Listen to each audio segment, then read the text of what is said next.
and misunderstandings. But these things strengthen our bonds as we overcome them.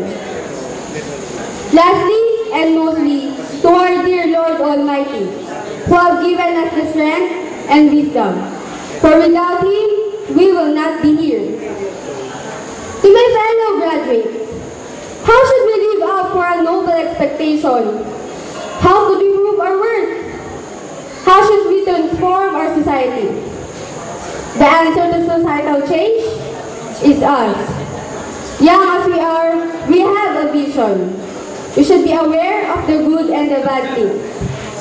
Nowadays, many social issues and crimes wherein the youth are involved. But this should not be the case. Instead, tayo ang gagawa ng magandang balita.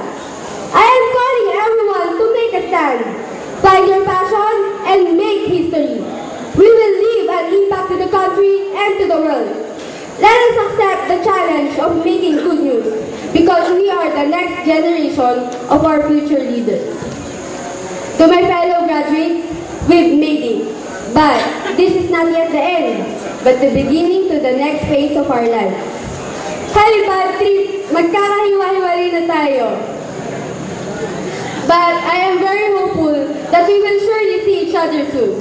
We are the young, brave, and the determined batch. We are batch 2011. Congratulations everyone, good luck, and God bless us all.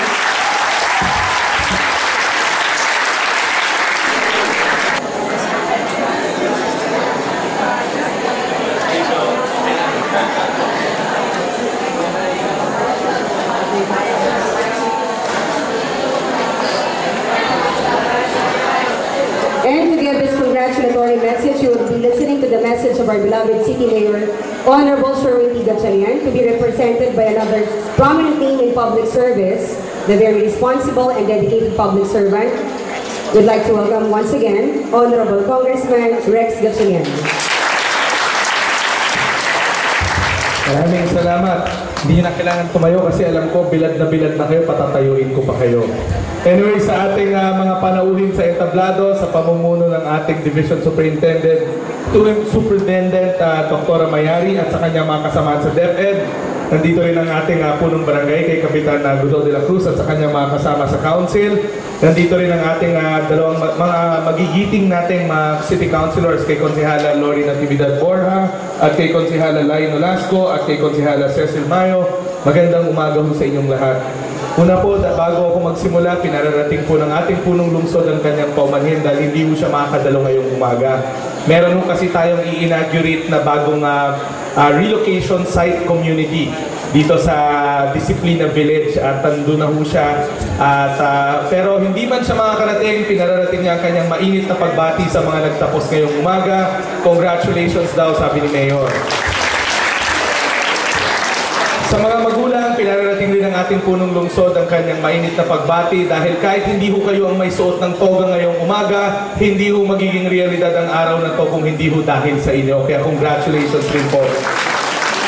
At sa mga guro, teaching and non-teaching staff ng ating paaralan, ang mensahe naman ng ating mayor sa atin, maraming salamat. Alam namin na ang sakripisyo nyo at dedikasyon nyo ang rason kung bakit meron na naman tayong mga nakaputing toga ngayong umaga.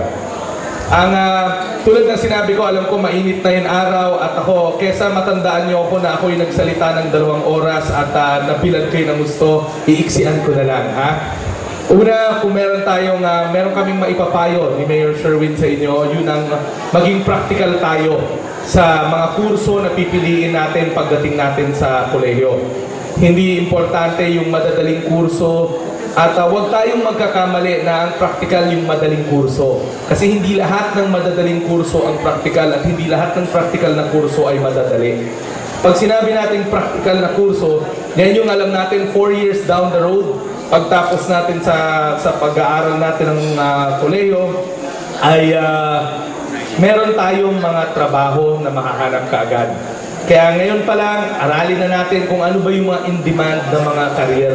At yan ang kurso na practical na kung pwede, yan ang sasalihan natin. At hindi kailangan yung mga kurso, huwag tayo pumunta dun sa mga kurso na dahil ayaw natin sa mathematics, pupunta tayo dun sa mas madaling kurso. ang tatandaan natin, yung next 4 years nyo magtatakda kung anong klaseng kinabukasan ang magkakaroon ng bawat isa. Kaya pagpilian natin, pag-aralan natin na mabuti kung alin ang mga practical na kurso na dapat nating i-sign up for. Pangalawa, huwag natin kakalimutan humingi ng tulong sa ating kapwa. Walang masamang umamin na hindi lahat ng suliranin at hamon kaya natin sugpuin ng mag-isa. Nandyan ang ating mga magulang, nandyan ang ating mga naging teacher dito sa school natin, at handang-handa ho silang tumulong sa inyo.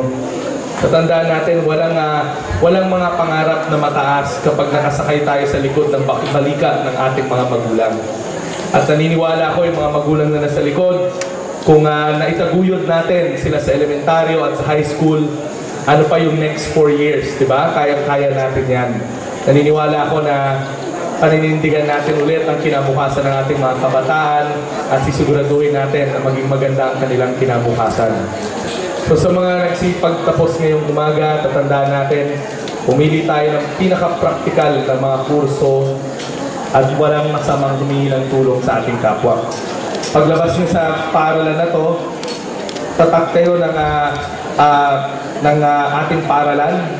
At kailangan ipakita natin sa magiging mga kasama natin kung saan man kayong kolehiyo pupunta na magagaling ang mga nagsitapos dito sa ating paaralan. Na kayo ang pinakamagagaling siguro this batch at ipakita natin yan kung saan man tayong kolehiyo magpupunta. Sa mga magulang, tulad ng nasabi ko kanang umaga, nagpapasalamat din kami ni Mayor Sherwin sa inyo. Maraming salamat dahil alam namin na hindi nga magiging realidad ang araw na to kung hindi ho dahil sa inyo. At makakaasa ko kayo na ipagtitibay pa natin at pag-iigtingin natin ang pagpapaganda ng ating education system dito sa Valenzuela City. Pararamihin natin ang mga paaralan, ang mga silid paaralan at babawasan pa natin ang ratio ng mga guro sa estudyante at ang ratio ng mga estudyante sa mga silid paaralan. So muli, congratulations sa inyong lahat. Thank you so much, Congressman Rex Tichelian. To lead the halls of loyalty, here is Aileen C. Herrera, this year's first honorable mention.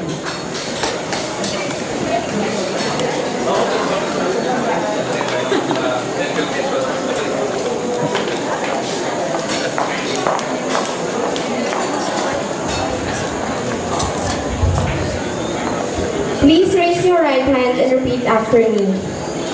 I pledge to uphold the name of my alma mater,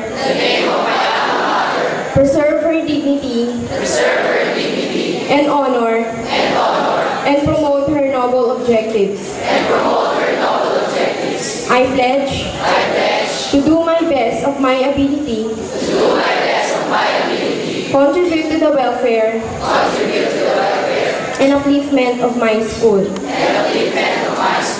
I pledge that I will serve my country. So help me God.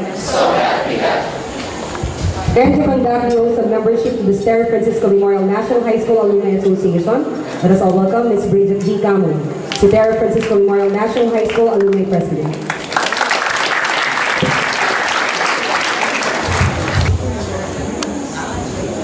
Please raise our right hands.